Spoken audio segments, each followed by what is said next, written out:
Welcome to this afternoon session. My name is Gordon Glenister, as shown on the top here. I'm an influencer marketing expert and the author of Influencer Marketing Strategy. So I hope you're going to be enjoying this session. Just as a straw poll before I bring on my fellow panelists, who has worked with influencers before? Hey, he's worked with influencers before. Okay, right, well hopefully you're going to have some interesting insights from us, but we also want to make this a chat. We're running a little bit late. I really don't want us to talk for the whole session, so I'm giving you a bit of a preempt. Be really, really good if any of you got some questions that you want to think about with anything to do with working with influencers. While we're here, it's just a great opportunity for you to do that. Yeah, are we agreed on that? Great, okay. So I'm going to ask each of my panelists to introduce themselves and tell you a little bit about them. I'm also the author of, sorry, I've said that, the founder of the Branded Content Marketing Association. So for any of you who are interested, we have a set of, oh that's better, industry best practice guidelines. So for any of you that want that afterwards, just let me know and I'll happily send that to you. It sounds a lot better now. I can hear myself. Okay, right. I'm going to introduce Remy, and Remy is the CEO of a Gen Z talent agency. Super cool. So Remy, introduce yourself. So hi everyone, I'm Remy. I'm the founder of Gen Z Media. So we drive growth for brands specifically on TikTok. We use a lot of stuff to do with social commerce, which I know is quite a big term nowadays, and we're really focusing on TikTok Shop at the moment to drive not just awareness using influencers, but actually driving sales through the platform. Super. And the lovely Jane. Hello, I'm Auntie Jane Malyon from the English Cream Tea Company, and I'm all about afternoon tea, etiquette. Is it scone or scone? I have one in my pocket, never go anywhere without it. And my first video on TikTok, which my children said I'd done all wrong, went to over 5 million in a few days. And they went, you know, we've said you've done it all wrong. Well, don't change anything. And it's gone from there. Yeah, so we're going to dig into why that happened and what her personal story is all about in a minute. And then, by no means least, Mr. Reels expert, Dan, tell us a bit about what you do. Hi everyone, my name's Dan. I manage a company called Social Boom. We take personal brands from 0 to 100,000 followers organically in 90 days. So our goal is to ramp up the impact of your brand and ramp you up into the influencer stratosphere, shall we say. And I actually have free books. So if you ask us a question, you get a book, which is pretty cool. So do jump in and ask us questions because we really want to hear from you guys. Yeah. Which is great. So before I introduce and start talking a little bit more about how to work with influencers, I just really wanted to have a few words with you guys about, you know, developing your own personal brand. And the reason I say that is because to understand what it's like to work with influencers, we all have our own brand. Whether we like it or not, people are making an opinion on whether or not they want to work with us based upon a number of things. And it's really, really important, if you're going to work with influencers, you start with yourself. You start with your own social media footprint. And one of the things that I always say to people, know your niche. Yeah? The most successful people aren't all things to all people. What they are is they own that niche. You've probably seen some really successful influencers online that have got like a 3-word acronym. Who's heard of Supercar Blondie, for example? A hugely successful video creator that just reviews supercars. But what she does is a really authentic way is she excites and enthuses her audience by bringing these really cool cars together, and she knows what her audience wants. So it's really important for you guys that you understand exactly what your niche is and what objectives you're trying to do. So I think that's really important. Has anybody thought about writing a book before? Yeah? Only 1% of us write a book. but actually it's one of the most significant ways to show your authority and leverage about your own expertise. I've written a book, I know Dan has, and Jane has as well. And you know, it doesn't have to be a very big book, and we've now got the benefits of AI, we've got ghostwriters. But what it does do is it positions you as authority in your niche. The other big thing now is podcasts. Podcasts are huge. I have my own podcast. I've interviewed some amazing people on that. And so one of the other things about developing your personal brand is to think about who you could interview. Could you interview your target audience? That's what I've done, and it's been a fantastic way of generating leads and new business. So have a little think about some of those things that you might like to do to develop your own personal brand. Right, let's get a little bit more into the weeds of, I need to twizz around because I need to move around. It's hard, isn't it? You're drifting slowly. I'm drifting slowly drifting across. Okay, so let's talk a little bit about influence. You work with content creators. Yeah. How do you decide who is a good content creator to work with? You know, what makes somebody really successful in your eyes? So most people would think that followers are everything, and they could not be further from the truth. Followers mean absolutely nothing in 2023. They'll mean even less in 2024. A good content creator is somebody that actually cares about what they're doing. They're crafting high quality content. They're making themselves have a distinctive aesthetic, which, you know, if they want to turn this into a career, they need to make sure that that will align with the sorts of brands they want to be working with. And creators really need to start thinking of themselves as brands themselves. I know you were talking about personal brands, but you know, creators are businesses. They need to be thinking about how they can monetize in different ways, and you know, they need to be adaptable. It's not just about flat fee brand deals anymore. There's a million different ways for creators to monetize and actually make a career. And you know, the more ways that creators monetize, the more ways there are for brands to plug into that and take advantage of their audience. And we've actually seen that in the pandemic, didn't we? With membership how many fitness influencers started to create their own membership model? I mean, dare I say, OnlyFans as another example of direct content. And look how successful some of those creators are. You know, and I know that some of them are earning like £50,000 a month. Which proves that the level of content they're creating is really, really good. Are there any sort of standout creators that you think have really nailed it in your eyes? And I guess it depends on the niche, of course. But it's hard to determine nailed it. Obviously, within each niche, you know, there are creators that are going to be better suited than others. I mean, that's a how long is a piece of string sort of question. But when you consider Mr. Beast, I mean, how amazingly successful he was. But I mean, some of the people in this room are never going to be able to afford to work with somebody like Mr. Beast. And one of the things I think is fascinating is the growth of nano influencers. And you know, people have got smaller audiences online, much more affordable, and of course much more engaged with their audience. Absolutely, and on a platform like TikTok, where it's all about authenticity and all about relatability, using micro-influencers or even nano-influencers en masse are going to drive a million times better results than using one big influencer. And like, obviously, big influencers do have their place. We're seeing a lot about like omni-channel, where you know, a creator might be engaged, like Mr. Beast, for example, and then they might use his face across billboards for out-of-home marketing, or they might then use them on TV ads or whatever. But you know, for actually driving results and awareness, people want to see people that look like them, act like them, that they can relate to.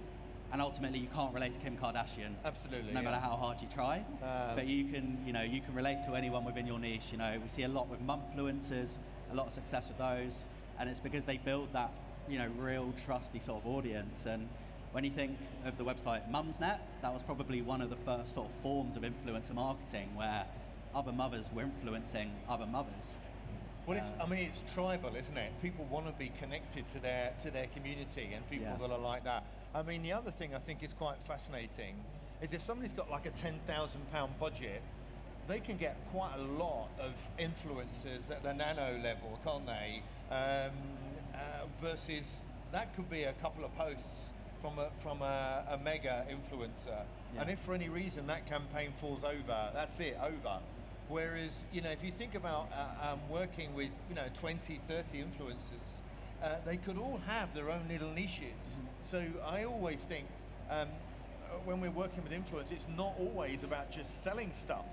It's actually about researching your target audience and what's the feedback that they're giving you, which, and a lot of brands now are realizing that let's not create the product in completion, let's actually work with the influencers to help carve that out so we have a really great big finished result. But yeah. Absolutely, yeah, and like creator-owned brands are like a big trend that we're going to start seeing more and more of in 2024, which, you know, proves more and more that brands don't just want to use like a single influencer for a one-off sort of campaign. You know, that we want to be building long-term relationships and building communities. That's the sort of key sort of buzzword at the minute, I think, communities, because you can sell to a community, you can't sell to a stranger. Absolutely right, yeah, that's great, great points. Jane, now I want to just delve into your amazing story, because you've become an accidental TikTok star, haven't you? Very accidental. And so ironically has your husband, even though none of the audience have seen him. Yes. They've only seen his hands cutting the sandwiches. Yes, it's actually turned a little bit OnlyFans. We weren't expecting this. So, my husband is not keen to be on a camera. I don't mind, but he doesn't want to. So he's doing the work. He's the chef, and he's making beautiful afternoon tea items and beautiful sandwiches. And I'm just saying, and now he's cutting off the crusts, and now and I'm doing that. And we started putting these videos on and got this sideline of, I want to see more of Roger. I came here for sandwiches, I stayed for Roger's hands. Then it went on to, I want Roger's hands all over me. I'm going, steady girl, steady. I haven't had my tea. So I reply to every single comment. But now he's got his own account, Roger's Hands. And we don't know where this is going. Maybe he'll get a glove contract. Who knows? Absolutely, absolutely. So, and how did it come about? Because now you're working with brands. So, of course, you've got your own e-commerce business where you sell cream teas to companies. Yes. But one of the things that I've known about you is you've got this fabulous fan base in America that want to inherit you as their grandma. So we've elicited a response, which is, will you adopt us? Will you adopt me? Can I come for tea? Will you be my grandma? And so on. And I say yes to everybody. Yes, yes, come on over. I'll lay up another place. So we seem to have brought out this old-fashioned wishing to be in a safe environment where somebody's bringing you tasty treats, even if it was buttered toast by the fireside and a cup of tea just the way you like it. And this has touched on something, because post-pandemic, people have been feeling wobbly. And by pure accident, my husband and I doing this cakes and having people round and baking for them has touched into this need, which is very charming, and I'm very happy to do that. So yes, it's almost a grandma thing, except my children, no grandchildren yet, come on. I'll tell them I can adopt some.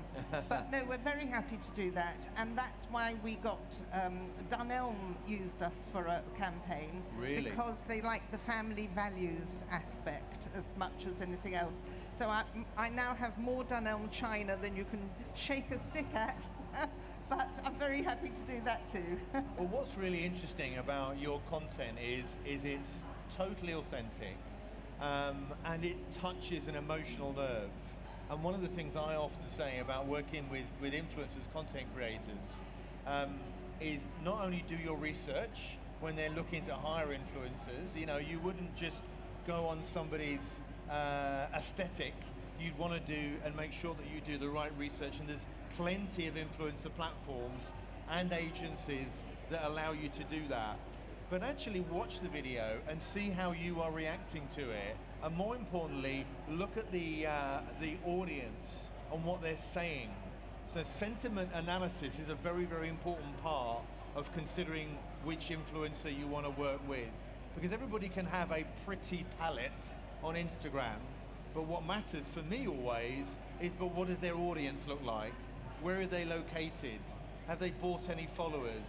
You know, you want somebody that is really authentic and genuine and one of the reasons that Jane has been so successful is because of that, I think. And I'm really any other campaigns that you've worked with as well? Well, I've had a lot I've turned down, I can tell you. Really? Yes, I've been approached to model, shall we say, boudoir clothing. Boudoir clothing? No, that is not Auntie Jane and her afternoon tea mentality. I've had some S&M stuff. Oh my goodness. This right. is not my This is getting vibe saucy at already. all. I don't know where they would get that from, scones and sandwiches, but there we go. I've worked with garden centres, local companies, Visit Essex, because I'm an Essex girl, and so on. But I think my biggest so far has been Dunelm. But I would say I turned down 20 for everyone that would be right. and that's also very interesting, because actually I think one of the supports to what you're saying here, I think some brands reach out to influencers and they just assume, and they send these direct messages and emails that aren't personalized. They haven't really thought about the type of collaboration that they want. You know, the two things that matter to a content creator is remuneration, number one, and the second thing is, how is this collaboration going to help grow and nurture my audience? Because it's the audience that has got them where they are. And I think it's really, really important to mention that. Yes. I'm moving again along this side. But yes, it's really, really important. There are great tools to do that. Thank you for that. Dan, hello. Talk to us about how important Instagram is for the influencer space, because it is known to be, you know, the golden child for influencers. Well, I do, I'm afraid I'm going to challenge something that Remy said and what you guys are saying, okay? Because, you know what, it is about followers, guys. It is about followers. People say you don't need a lot of followers to make a lot of money because they're good at making money. But if assuming you're good at making money, then you're going to make more money if you have more followers. I, as an influencer, have more prospects than you do, which means I get to scale my business from 0 to 7 figures in a year because I have more prospects than you do. I also understand my audience better because I've grown a following and I know what they want to see, and now I can make the stuff they want to do. I have more people that talk to me about what they want, so I can create better offers, and then when I launch those offers, I can make more sales because I have a bigger audience. That's the power of growing a following, is it shows you what people want and what to make for them. And when brands come up to me, they offer to pay me more money than someone with a smaller following because I have more reach. And what brands are looking to do is just make a saving versus paid ads. Because content is just organic marketing. Actually, what content is prospecting.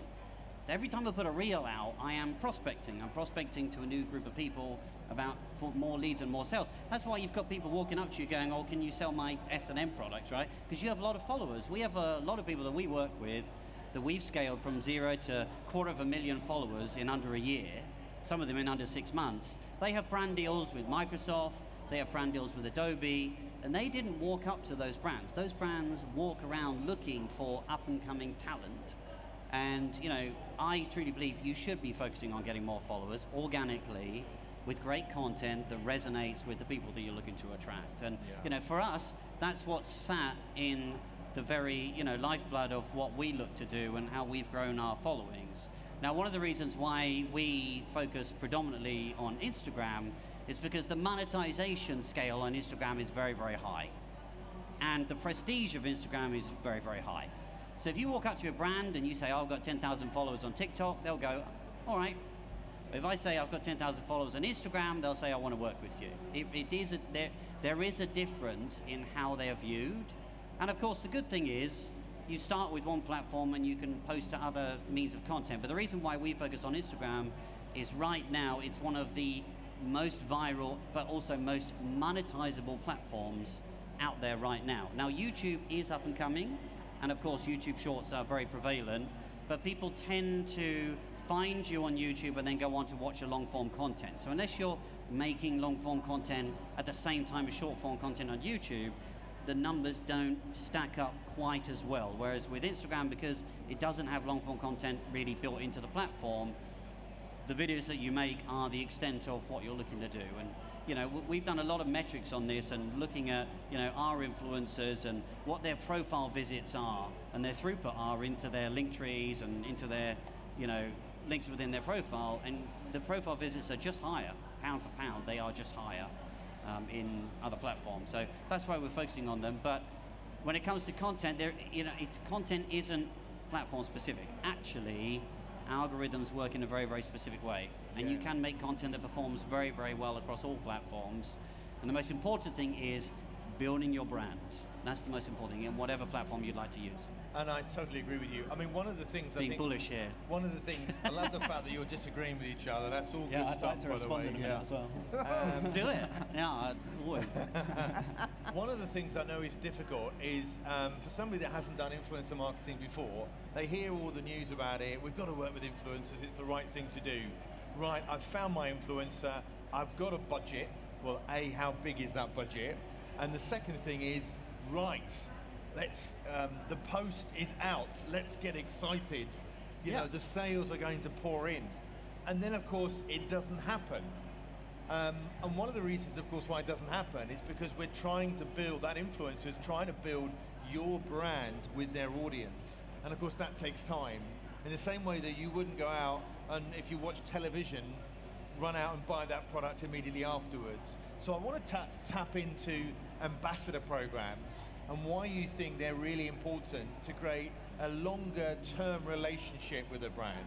Remy, what's your thoughts on that?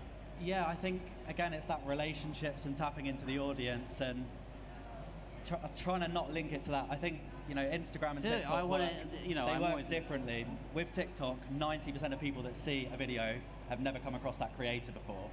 So you're constantly reaching a new audience and you've got that discoverability aspect. And we've got creators with 11 million followers that we're managing that earn less money than creators with 20,000 followers. Because they're not good at making money, not because the followers is the issue. Because they're not good at making money. The one with the smaller followers is creating much better content, so therefore they're getting more interest from better brands. Content to make money. Yeah, well, look, ambassadorship, again, tapping into that long-term sort of thing. Yeah. You know, obviously for a lot of brands, it's not necessarily going to be realistic to tap into somebody on a long-term basis with a high following. Whereas engaging a load of micro-influencers as ambassadors, you know, those people are genuinely appreciative that a brand wants to work with them. Absolutely. They're going to scream about your brand from the rooftops, and they're going to become obsessed. Every single post, they're going to be tagging your brand. They're going to have it in their bio. They're going to be telling all their friends. They're going to be telling everyone.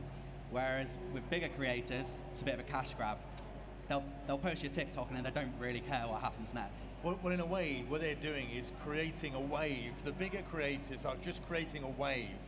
Whereas in terms of that constant level of engagement, working with smaller creators that, if you think about it, if somebody's got like 50 or 60 comments and likes, they're more able to respond to those on a personal level than if somebody's got like 1,000 of them.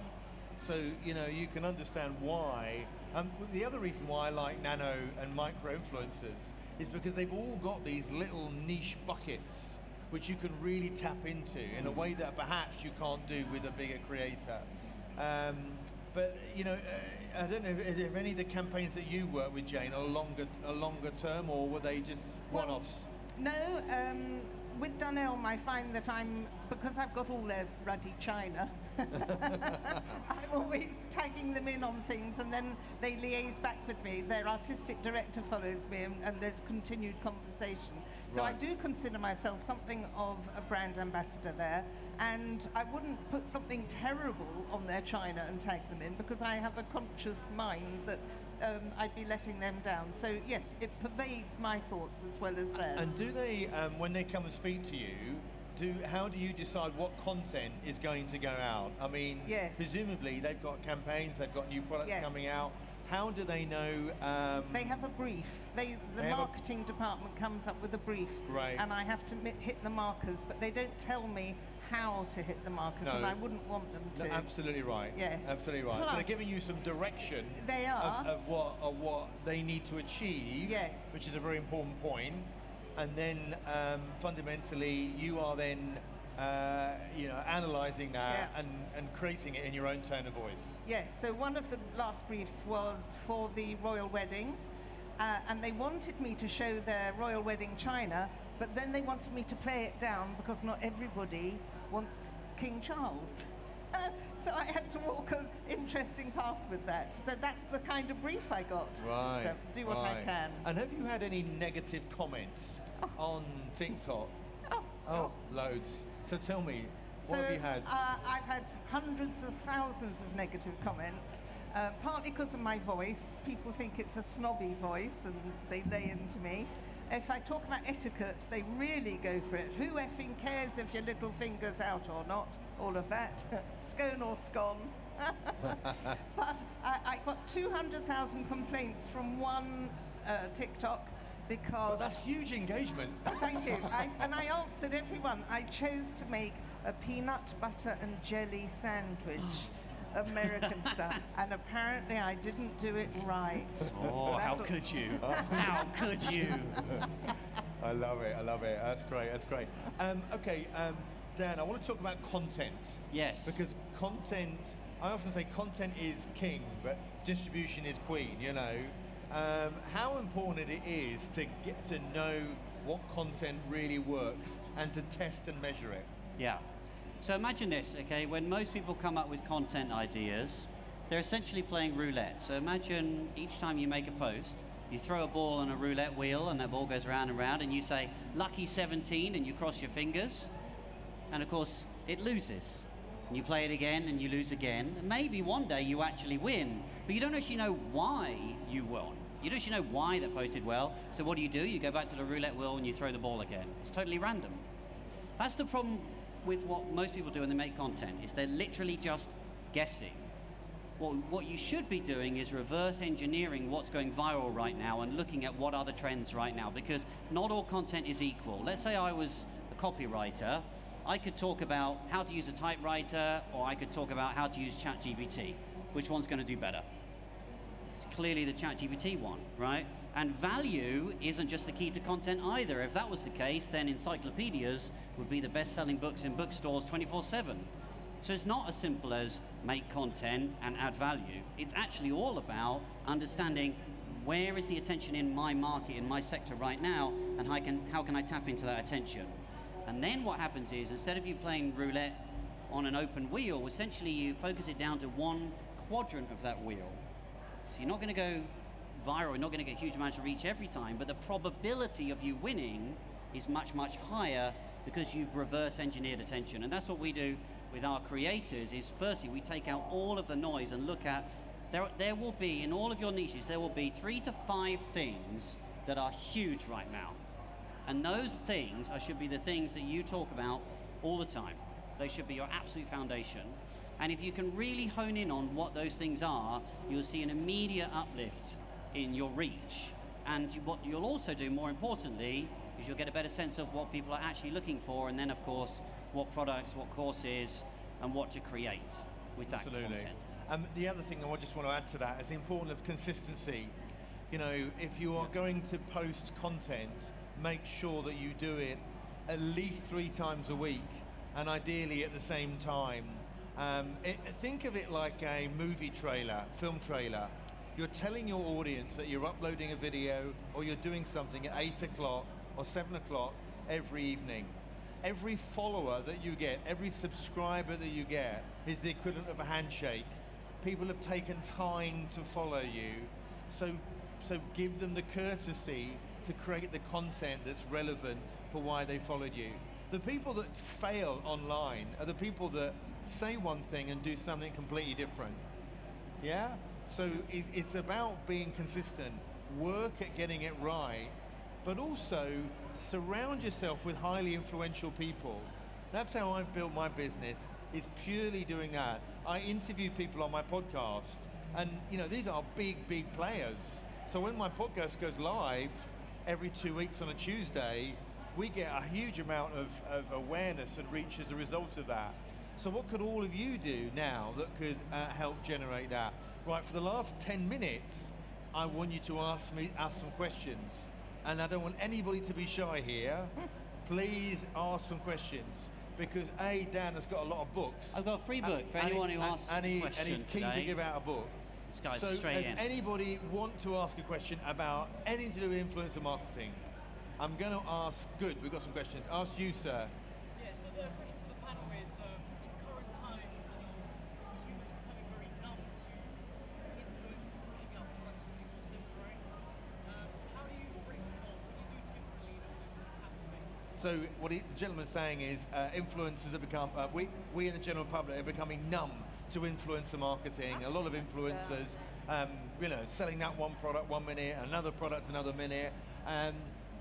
Just my immediate reaction to that is it's all about finding the right person, because if you are trying to find somebody that's going to be authentic to your tone of, or your type of product, you want to find somebody that's got your values. You don't want I always look for organic versus sponsored content. If somebody's constantly promoting all the time, how is that going to ring? How's your product going to land? You might as well be selling through a retail business. It's all about finding the right type of influencer. Would you agree?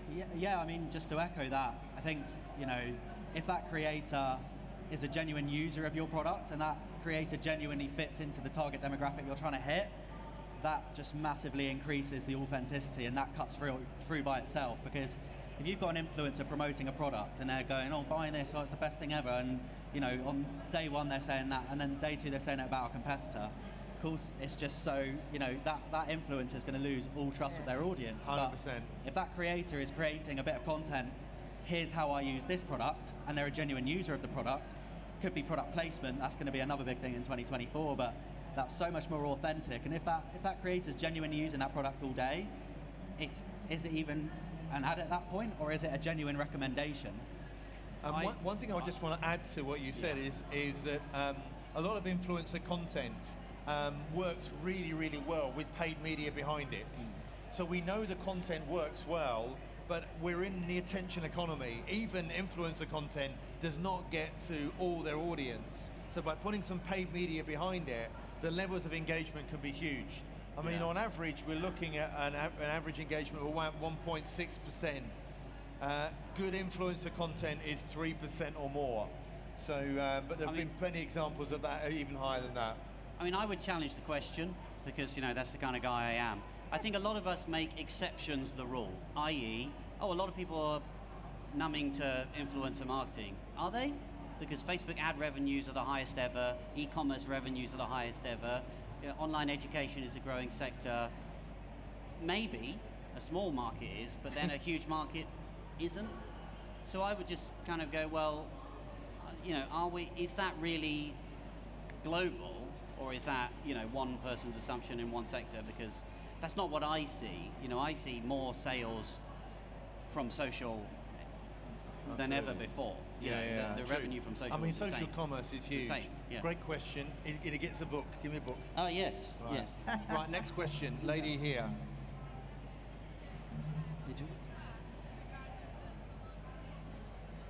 Right, we've got to be quicker with the mics. We're going to run out of time.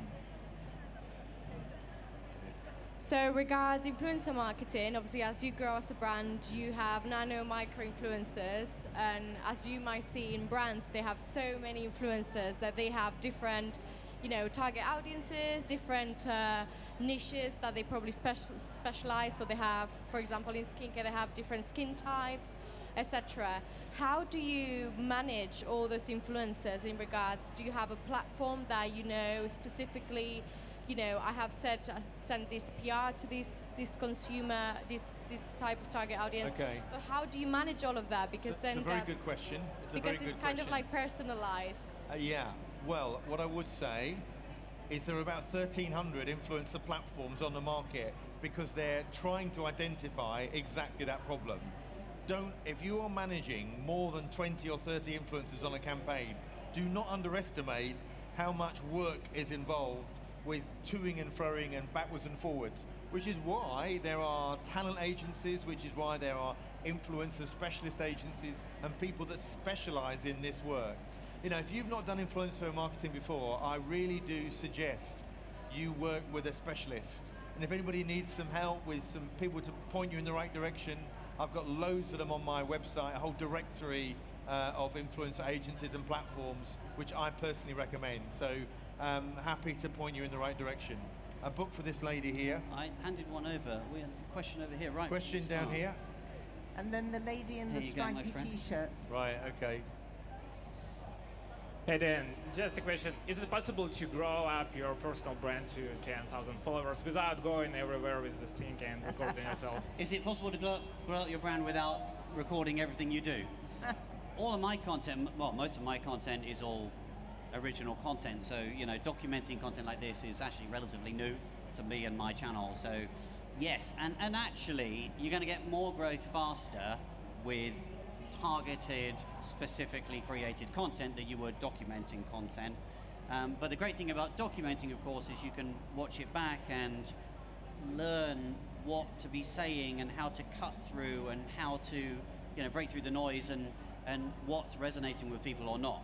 You know, I am, you know, more challenging in the responses that I say, you know, because I like to challenge people in this sector, but also, you know, it makes for more cut through when it comes to content, you know, and from a personal brand perspective, there are things that I see and believe that, you know, I'm quite happy to work towards.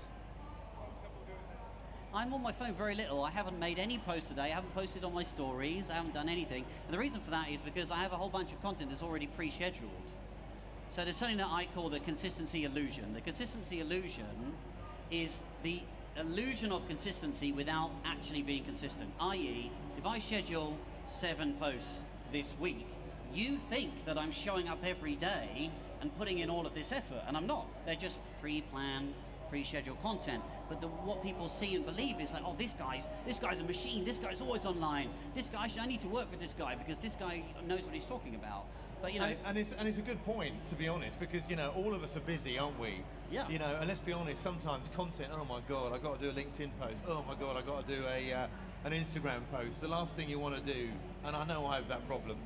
So, you know, there are some really great scheduling tools out there. Yeah. But it doesn't really matter what the scheduling is. If you haven't got the content right and you've not thought about your audience, it doesn't really matter. I'm just conscious we've only got a few more minutes. And then we're going to go to the lady over there. Yes. Thanks. For the TikTok experts. TikTok experts. Do we have any idea of why some things go viral and why some things don't? I mean, it's that first Right, Jane. 2 seconds. So Jane's got key to or- answer that. Why does stuff go viral on TikTok? Good question. I'm not entirely sure, but for my market, now I've realized geographically where my audience is, and 60-65% are in America. If I do something on cream teas, which is essentially an English-British phenomenon, they don't really get it. If I do something on sandwiches, the world loves sandwiches, and the response is often in the millions, whereas something else, so I've got to recognize who my audience is and what they're listening out for. Which is a really good point, because if 60% of your audience are American, Yes. then I would be mindful of making sure that when you're doing your content, you're either scheduling it at their daytime, because there's no point in doing it when half No. of them are asleep. So if Because that first hour You're of right. your content is You're right. critical for the algorithm. So 10 p.m. is a better time for me than British time than 9 in the morning because of the American divide. Yeah. Yeah. And that's an example of really understanding where your audience is. And that's a great thing about Instagram Insights. You can see, of course, where your audience is, and so can the creators. We didn't mention one other thing. If you want to work with a creator, good ones have a media deck. It's like a CV. And that will show you everything about why you should work with them, what brands they work with, all that sort of stuff. Okay, enough of me. Actually, the lady over there, I'm keen to have quickly over there, and then I want to speak to the lady over there. My like question question is about content, because It's about what, on sorry?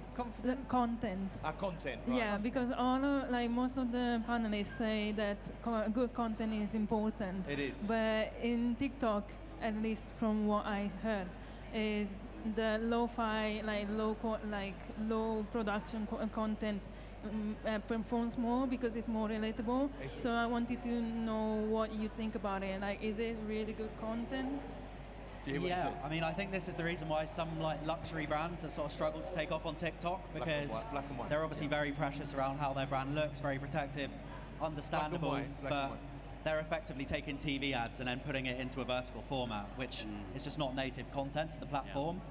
Smaller brands, the reason why they've succeeded more so than larger brands is because they can afford for their content to be a little bit more rough around the edges, which is native, it's more authentic, it's more relatable, and it doesn't come across as I'm a brand, it comes across as I'm a creator, I'm just like you. Super. Last question. Thank you. I represent a charity, so we don't have any budget for influencer marketing. No budget for influencer marketing? Well, we're a charity. Influencer yourself. It's free. Yeah. But so any advice on what we do? It's in a small geographic area as well, so very niche. And I would love to build the business case to say why we should fund, crowdfund for it. But there's other things that are, more important. So any advice on what you can do without any budget? There's a great stat, right? And I'll happily share that.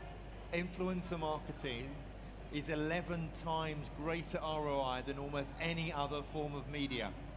Now, I'm going to caveat that by saying when done well, i.e. with the right strategy, the right influencers, and the right content. But trust me, it works really, really well. One of the biggest challenges that I often face is people like yourself and others in the room that want to do this have an internal pressure with convincing finance, people that hold the money and say, oh, influencer marketing, it's all Instagram fluffy stuff, really. And so sometimes you need that supporting evidence. So there are lots of companies out there, influencer agencies, that will work with a trial and test budget. That's one option. But even charities, for example, I did a survey recently with charities, 45% of charities do not pay for influencers at all. But what they do is they offer the influencers something of real value, yeah? And that's exactly what the influencers want, exclusive content. Hopefully that's useful. Thank you so much for taking the time to listen. We'll be at the side here if you want to have a chat with us.